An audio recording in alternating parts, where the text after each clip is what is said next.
දැන් ගෙනල්ලා ගහන එන්නත් වල ප්‍රතිඵල එන්න මාස 3මාරක් විතර යනවා. මාස 3මාරක් විතර යනවා. ඒකයි தত্ত্বය.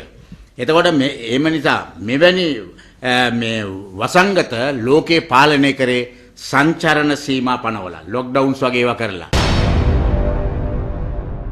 පළවෙනි රැල්ල දෙවෙනි කැල්ල කාලේදී දින 206කට ගත්තොත් රෝගීන් වාර්තා වෙලා තියෙන 3383යි. දින 206කට. ඒ කියන්නේ අවුරුද්දකින් 3 කාලක් විතර.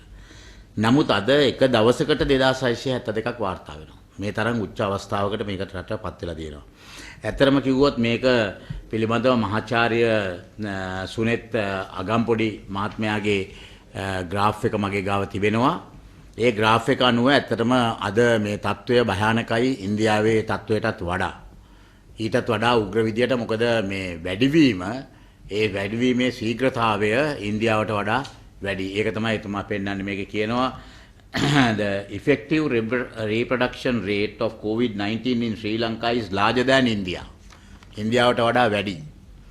එතකොට අනිත් එක අද මේ වෙනකොට Institute of Health Metric and Evaluation කියන ලෝකයේ පිළිගත්ත ජාත්‍යන්තර සංවිධානයේ ඇමරිකාවේ තියෙන එක විශ්වවිද්‍යාලයේ වෛද්‍යාංශයේ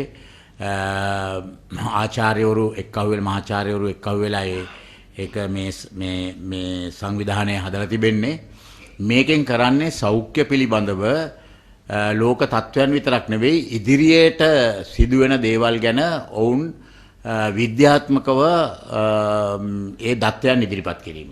ඒක ලංකාවට විතර නෙවෙයි මුළු ලෝකයටම ඔවුන් රටෙන් රටට ඉදිරිපත් කරනවා.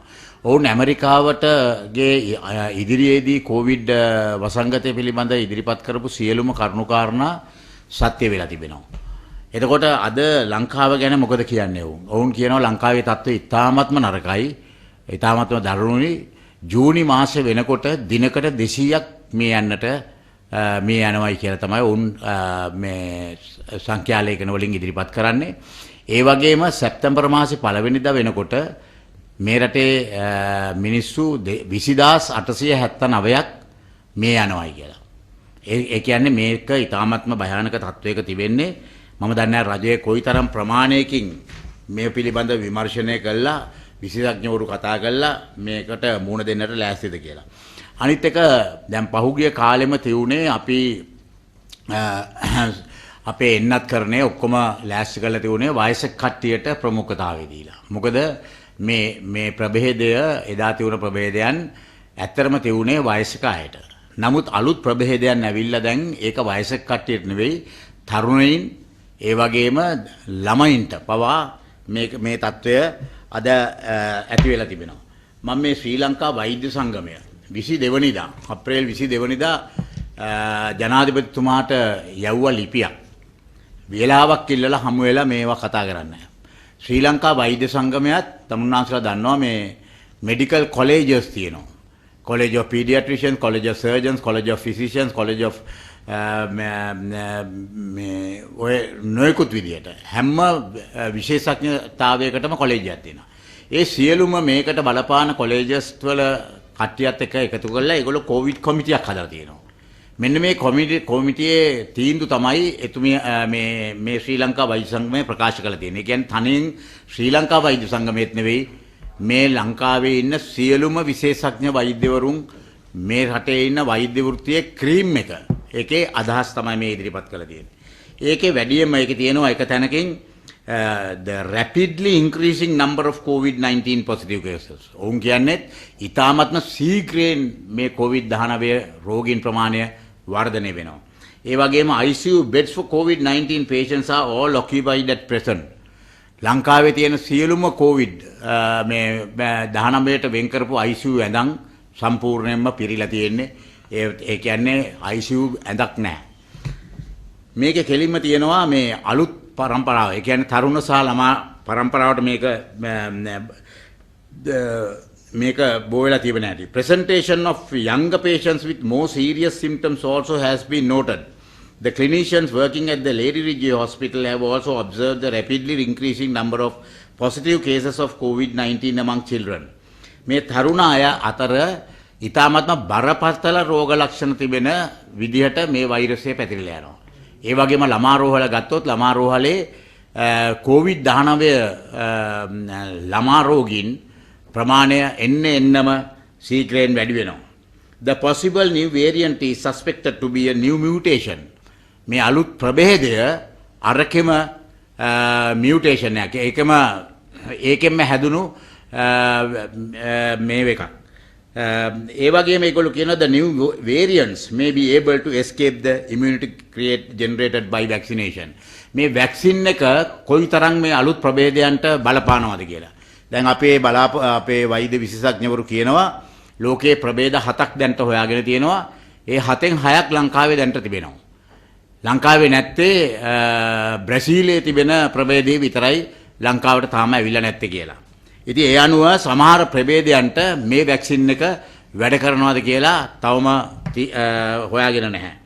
ඒ විතරක් නෙවෙයි මේක පිළිබඳව ශ්‍රී ලංකා වෛද්‍ය සංගමයේ සභාපතිනිය විශේෂඥ වෛද්‍ය පද්මා ගුණරත්න මැතිණිය පැහැදිලිවම කියනවා මේකේ තියෙන මේ වෛරසයේ තියෙන භයානකත්වය. දැන් මේ අද මරණයට පත් වෙනවා නම් කෙනෙක් එයා ආසාදිත වෙලා තියෙන්නේ සති 4කට කලින්. ඒ කියන්නේ මාසයකට කලින්. ඒ මොකද කෙනෙක් රෝග වෙලා සති 2ක් විතර යනවා එයාට තේරගන්න මේ Taman රෝගී වුණා කියලා. ඒකට හේතුව මොකද? දැන් මුලින් ආපු ප්‍රභේදවල මේ කොවිඩ් ප්‍රභේදවල තිබුණ එක තමයි ඒගොල්ලන්ට හෙම්බිරිසාව වෙනවා, කැස්ස එනවා, මේ උණ ගතිය එනවා මේවා. මේකෙදි මේ ප්‍රභේදෙදි මුකුත් වෙන්නේ නැහැ. මේක ඒසිම්ප්ටොමැටික්. ඒසිම්ප්ටොමැටික් කියන්නේ රෝග ලක්ෂණ රහිතව එන්නේ. රෝග ලක්ෂණ රහිතව ඇවිල්ලා එක පාට එයාට එන්නේ හුස්ම ගැනීමේ අපහසුව. ඒ කියන්නේ ඒ වෙනකොට පෙනහැලු ආසාදිත තත්ත්වයකටපත් වෙලා ඉවරයි. එතකොට පෙනහැලු වලට බලපාලා පෙනහැලු වල නියුමෝනියා රෝගය ආසාදනය වෙනකොට තමයි ඒගොල්ලෝ දන්නේ මට මොකක් හරි ලෙඩක් තියෙනවා කියලා. එතකොට ඒ වෙනකොට සති 2ක් ගිහිල්ලා තමන්ගේ රෝගයට. ඊට පස්සේ ප්‍රතිකාර කරන්න යනවා තව සති 2ක්. ප්‍රතිකාර කරලා තමයි මරණයටපත් වෙන්නේ. එතකොට අද මැරෙන එක්කෙනා සතියකට කලින්. ඒකෙන් තේරෙනවා ඒ කියන්නේ අපි දන්නේ නැහැ අද මේ වෙනකොට සමාජයේ කොච්චර ආසාදිතයෝ ඉන්නවද කියලා. එතකොට ඉදිරි සති 3කදී සති 3ේදී මේ ආසාදිතයින්ගේ සංඛ්‍යාව සහ මරණ ඉතා ඉහළ යනවායි කියලා තමයි එතුමී කියන්නේ. ඒ විතරක් නෙවෙයි විශාල ශීඝ්‍රයෙන් මේ සෞඛ්‍ය සේවය මේ විශාල ලෙස සෞඛ්‍ය සේවය මේ අන්දමින් කඩාගෙන වැටෙනවා කියලා. අලුත් ප්‍රභේදය වේගයෙන් පැතිරෙනවා. එතකොට PCR පරීක්ෂණ ප්‍රමාදයි. අපි දැක්කා 21000ක් PCR පරීක්ෂණ දවස් ගණනාවක් ඒවා ගොඩ ගැහිලා. එතකොට ග්‍රාම නිලධාරි ප්‍රදේශ ලොක්ඩවුන් කරලා මේක නවත්තන්න බෑ. මේ ආණ්ඩුව පියවරෙන් පියවරට ගියාට මේ විදිහකට බෑ. අනිත් එක මේ එන්නත උඩම රඳා පවතින්න බෑ. මොකද එන්නතේ පළවෙනි ඩෝස් එක ගහලා මාස 3කට පස්සේ තමයි දෙවෙනි ඩෝස් එක ගහන්නේ.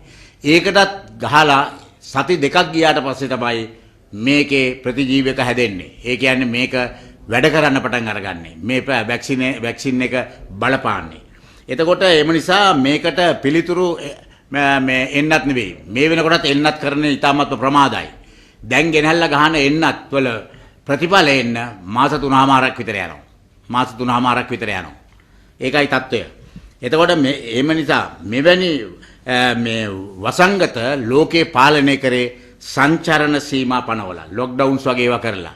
ඒ ලොක්ඩවුන් එක අපි කොහොමද කරන්නේ කියන එක දෙවෙනුම කතා කරත හැකියි.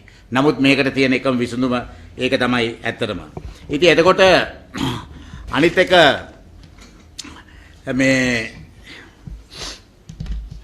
මේ ලොක්ඩවුන් එක පිළිබඳව දැන් මේ පිළිබඳව Association of Medical Specialists විශේෂඥවරුන්ගේ සංගමය ඒකත් පැහැදිලිවම කියලා තියෙනවා මේ පිළිබඳව මේ ප්‍රතිකාර කරන ඔවුන් මේ ලිපිය ලියනවා මේ මාධ්‍ය නිවේදනය නිකුත් කරනවා අප්‍රේල් 29 වෙනිදා. ලියලා කියන්නේ මොකද ප්‍රතිකාර කරනවට වඩා මුල් තැන දිය යුත්තේ පැතිරීම වැළැක්වීම බවයි. ලොක්ඩවුන් කරන්නට අවශ්‍ය නම් ඒ තීරණය පවා හරි වෙලාවට ගැනීම වැදගත්. ඒක નિયમિત වෙලාවට ගන්නට ඕනේ. දැන් ගිය සැරේ ලොක්ඩවුන් කරනකොට අපි කිව්වාම අපිට hina වුණා. ජනාධිපතිතුමා කිව්වා එක්කෙනෙක් මේ කියනවා 23 දෙනෙක් ආසාදිතව හිටියයි කියලා රට ලොක්ඩවුන් කරන්න කියලා. අපි 5000ක් මැරිලා රට ලොක්ඩවුන් කරේ නැහැ කිව්වා. අන්තිමට පස්සේ දවසක එතුමම ලොක්ඩවුන් කරා. එයාපෝට් එක වහන්නේ කිව්වා වැව්වේ නැහැ. අන්තිමට ලෙඩ්ඩු ආවට පස්සේ ඇතුළට එයාපෝට් බැව්වා. හැම තීන්දුවක්ම ප්‍රමාද වෙලා ගත්තේ. ඒ මොකද මේකට තීන්දුව ගන්න විද්‍යාත්මකව වෛද්‍ය විද්‍යානුකූලව නේ දේශපාලන විද්‍යාව අනුව. ඒ නිසා මේ ඒකම ඔවුන් ප්‍රකාශ කරන අවශ්‍ය දත්ත එකතු කිරීම පවා අසම්පූර්ණමයි. මේ සෞඛ්‍ය අමාත්‍යාංශයෙන් දෙන දත්ත පවා අද ඒකේ විශ්වාසනීයත්වය නැති වෙලා තිබෙනවා. අපිට පෙන්නලා දුන්නා පෞගේ කාලේ 19ක් මිය යනකොට බදුල්ලේ 3 දෙනයි වාර්තා කරලා තියෙනවා. ඒ මොකද දියවැඩියා රෝගියෙක් ඇවිල්ලා කොරෝනා වලින් මිය ගියොත් එයාව දියවැඩියා රෝගියෙක් විදියට ඩෙත් මේ සර්ටිෆිකේට් එක දෙන්නේ මරණ සාතිකේ. ඒක එයා මේ හෘද රෝගියෙක් නම් හෘද රෝගියේ එක්කෙනා කොවිඩ් එකෙන් මැරුණාට එයාව ගන්න සලකන්නේ හෘද රෝගියෙක් මැරුණයි කියලා. මෙන්න මේ වගේ දත්ත හංගනවාද? මෙන්න මේ වගේ තත්ත්වයක්. ඒ විතරක් නෙවෙයි ඔවුන් ප්‍රකාශ කරන්නේ පුළුවන් ඉක්මනට මේකට අවශ්‍ය ප්‍රධානම දේ තමයි මේවට ප්‍රතිකාර කිරීමට අවශ්‍ය ඔක්සිජන්. මෙන්න මේ ඔක්සිජන් තත්ත්වය මේ රටේ දියුණු කරන්නයි කියන එක තමයි ඔවුන් දැඩිව ප්‍රකාශ කරන්නේ. ඒ වගේම ලෝක සෞඛ්‍ය සංවිධානය පැහැදිලිවම ප්‍රකාශ කරලා තියෙනවා අපි ගන්න ශ්‍රී ලංකාව ගැන අභියෝගය අත ළඟයි. සංචරණ සීමා පනවන්න ලෝක සෞඛ්‍ය සංවිධානය ශ්‍රී ලංකාවෙන් ඉල්ලයි. දෛනික ආසාදිතයන් සංඛ්‍යාව ශීඝ්‍රයෙන් ඉහළ යන බැවින් කොවිඩ් ව්‍යාප්තිය බැරෑරුම් ලෙස සලකන ලෙසද දැඩි සංචරණ සීමා කෙරෙහි අවධානය යොමු කරන ලෙසද ලෝක සෞඛ්‍ය සංවිධානය ශ්‍රී ලංකාවෙන් ඉල්ලා තිබෙනවා. ශ්‍රී ලංකාවේ ලෝක සෞඛ්‍ය සංවිධාන නියෝජිත වෛද්‍ය ඔලිවියා නෙවෙයිස් තම ආයතනය වෙනුවෙන් ප්‍රකාශයන් කියුන් සඳහන් කර ඇත්තේ ශ්‍රී ලංකාවට වඩාත් අභියෝගාත්මක කාල පරිච්ඡේදය අත ළඟ බවයි. මේ ඉස්සරහට තමයි මේ කාල පරිච්ඡේදය.